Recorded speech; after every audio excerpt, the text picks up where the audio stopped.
Pimpinan dan anggota Asosiasi Dewan Perwakilan Rakyat Daerah Kabupaten Seluruh Indonesia atau ADKASI harus menggali potensi secara maksimal di setiap daerah masing-masing untuk mensejahterakan masyarakat.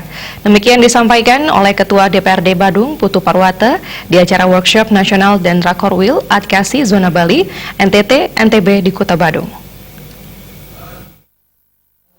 Politisi PD Perjuangan tersebut mengungkapkan beberapa waktu lalu DPRD Badung menerima RAPBD Badung 2019 yang nilainya 10,5 triliun rupiah, sedangkan pendapatan asli daerah PAD dirancang 9,2 triliun rupiah dan 83%-nya berasal dari sektor pariwisata. Di samping itu, belanja publik dalam APBD Badung dirancang sangat dominan mencapai 82%. Hanya 18% APBD Badung 2019 digunakan untuk belanja pegawai. Ia mendorong pimpinan dan anggota ADKASI di daerah melakukan langkah-langkah yang bisa bermanfaat untuk memajukan masyarakat daerah masing-masing. Potensi yang dimiliki daerah harus dimaksimalkan. Peran pimpinan dewan di masing-masing daerah untuk mendorong kemampuan daerahnya untuk selalu berinovasi dengan menggali potensi yang ada. Pengurus ADKASI telah memiliki kapasitas kemampuan melakukan pembenahan peraturan melalui perundang-undangan dengan memprioritaskan kegiatan dan program yang lebih bermanfaat bagi masyarakat. Ditambahkan pihaknya berkeinginan melakukan langkah yang konkret, cara melakukan pembangunan yang berkelanjutan, seperti infrastruktur pertanian, pariwisata, dan industri, sehingga kesejahteraan masyarakat terjamin. Oleh karena itu, bagaimana cara peran daripada pimpinan dan anggota masing-masing daerah ini untuk mendorong kemampuan daerahnya untuk berinovasi. Oleh karena itu perlu dilakukan beberapa langkah, yaitu antara lain adalah riset terhadap potensi-potensi yang memang ada.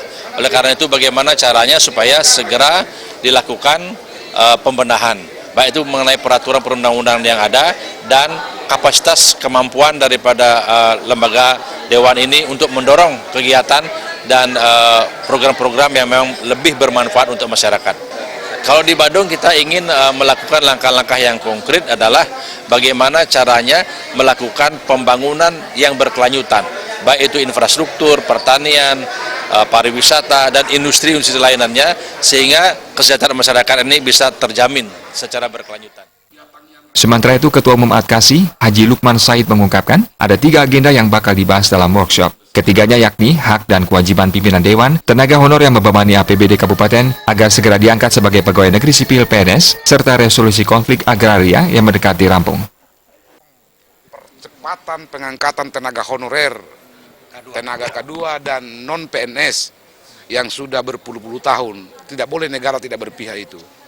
Presiden kita minta keluarkan segera Kepres, selesaikan di 2018. Ya inilah kami berkumpul untuk mendorong, memberikan mandat kepada Bapak Presiden, kami di belakang Bapak untuk mengangkat tenaga honorer. Karena kami adalah, itu rakyat kami, rakyat mereka-mereka ini yang datang ini. Workshop nasional dan Rakorwil ADKASI Zona Bali NTT NTB ini dibuka oleh Sekjen Kemendagri Hadi Prabowo, didampingi anggota DPR RI Tika Dia Pitaloka, Ketua Umum ADKASI Haji Lukman Said, dan Ketua DPRD Badung Putu Parwata. Sebelum membuka, Hadi Prabowo menekankan tugas-tugas DPRD yang terkait dengan fungsi legislasi, budget, dan pengawasan. Dalam menjalankan fungsinya, Dewan memerlukan skill atau kualifikasi yang mumpuni. Dalam workshop, peserta agar merumuskan hal-hal yang masih perlu diperjuangkan demi eksistensi DPRD Kabupaten se-Indonesia. Pihaknya siap untuk memfasilitasi selanjutnya melakukan pembahasan. Acara juga dihadiri sejumlah pejabat Kemendagri lainnya, serta ketua-ketua DPRD Kabupaten di Bali, NTT, dan NTB. Indrawan, Bali TV.